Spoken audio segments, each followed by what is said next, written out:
Monsieur Randon, bonjour. Monsieur Battier. Quel plaisir de vous accueillir à Ludovia Belgique. On a fait ensemble Ludovia Polynésie. Ouais. Mais à distance, tu n'as pas pu venir, à ton grand regret. Enfin bref, on s'est fait à distance. On s'est vu, on a fait Ludovia France il n'y a pas très longtemps à Exeter. Aussi. Toujours sur le même sujet, l'Arduino et l'enseignement de la mesure en master de chimie. Non, mais en chimie en général. En chimie en général. En chimie en général. Donc, tu as refait l'Explore Camp Arduino. Est-ce que tu peux nous en parler? Ben, l'idée pour moi, c'est de repartir, de redonner du sens à la mesure. Du sens à la mesure. Voilà. C'est-à-dire de qu'est-ce que je fais, comment je fais l'acquisition d'une information qui peut m'être utile. Ouais. Et comme ça, aller regarder dans l'instrument comment j'obtiens cette information pour être sûr d'avoir une information de qualité. Et tout mon propos, c'est de dire, ben, repartons dans la construction de petits instruments très simples pour bien les décortiquer, pour qu'après, ultérieurement, on puisse aller vers des instruments beaucoup plus sophistiqués. D'accord. Et pourquoi l'Arduino? C'est pas cher, c'est facile, c'est transposable. On peut donner des kits aux étudiants, ils partent avec chez eux, ils font des mesures, ils reviennent. Ils n'ont pas besoin forcément de l'enseignant tout le temps. Pas besoin de l'enseignant tout Donc, le temps. Ils peuvent toute être autonomes, toute une structure qui permet voilà, de développer l'autonomie tout en, moi en tant que chimiste, développant les compétences de chimiste, mais aussi développer à côté les compétences numériques, que ce soit du codage, de la prise d'information, etc. Et donc tu as développé toute une méthode autour de ça, ou adapté de la pédagogie autour de ça?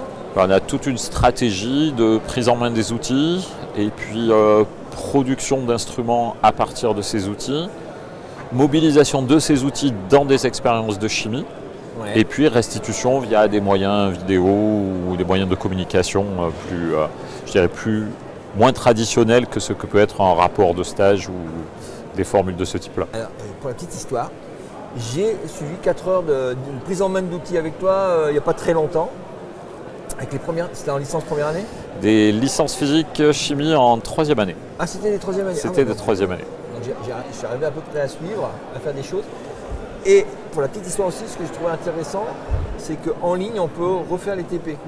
Il y a des simulateurs d'Arduino, il y a tout un tas de choses, il y a toute une communauté autour d'Arduino qui est vachement active en fait.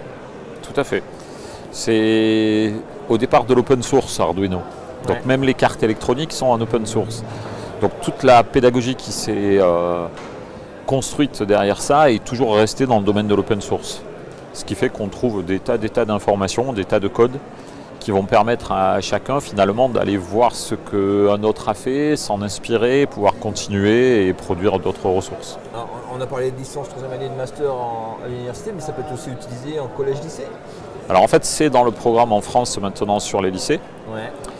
L'outil est explicitement cité dans les programmes. Donc maintenant c'est aux enseignants du secondaire de s'approprier ces outils pour pouvoir les mobiliser au sein de leur séquence pédagogique. Ça, c'est un autre challenge. Un autre challenge. Et le fait de venir à Ludovia, c'est pour partager, voir ce qui se fait ici? Ah ben c'est toujours une curiosité. Ouais, c'est ça. C'est toujours une curiosité d'aller voir dans des congrès, alors soit très disciplinaires, parce qu'il y a la même chose dans le domaine de la chimie et le numérique, par exemple, ou dans des choses beaucoup plus larges, avec des champs comme ici, très vastes autour du numérique, d'aller trouver des idées, des inspirations, de méthodes pédagogiques qu'on pourrait mobiliser avec nos étudiants. Alors, pour donner une idée concrète, pour ceux qui ne connaissent pas l'Arduino, qu'est-ce qu'on peut faire? pH-mètre, colorimètre, calorimètre. C'est ça. Attends, là déjà, tu as bien révisé la première. Moi, je pouvais allumer et éteindre une lumière aussi. Alors, il y a la logique de je prends une information, mais après, il y a aussi la logique de l'actuation, c'est-à-dire être capable de piloter quelque chose. Ouais. Ça peut être une pompe, ça peut être pour quelqu'un qui fait de la biologie, de la botanique, délivrer de l'eau s'il n'y a pas assez d'eau dans le pot de la plante, par exemple. Donc, il y a cette logique d'actuation aussi, c'est-à-dire je peux agir et faire changer les choses. Et à partir de tout ça, ça peut être tourné vers, pour les chimistes, des unités de production. Comment je pilote une unité de production à partir des informations que je reçois, comment je fais réagir, rajouter des réactifs dans les systèmes, monter les températures et piloter mon procédé en fait. On a parlé de partage dans la communauté. Il y a un site, tu as mis en place un site, il y a plein d'informations. Ouais. C'est Arduino. C'est chimie, enseignement, chimie, Arduino. Ou dans l'autre sens, Arduino, enseignement, chimie. Je crois que c'est dans ce sens-là. Dans Google, ça sort. C'est ça. Donc là, c'est bien, vous avez les fiches, comment programmer, les fiches techniques, comment brancher les câbles et tout. Ouais. Donc ça, c'est la partie technique et aussi toute la partie pédagogique. Alors, comment scénariser tout ça? Comment scénariser tout ça? Puis on a écrit des petits articles sur l'actualité chimique aussi, qui sont à dispo et accessibles via le site qu'on vient de citer. Bon, eh bien merci monsieur Randon. On se retrouve, donc on a fait la Polynésie, on a fait la Belgique, on a fait la France. Ben, on se retrouve à Ludovia Suisse alors. Bientôt? Bon, ça marche. Ça marche. À la prochaine.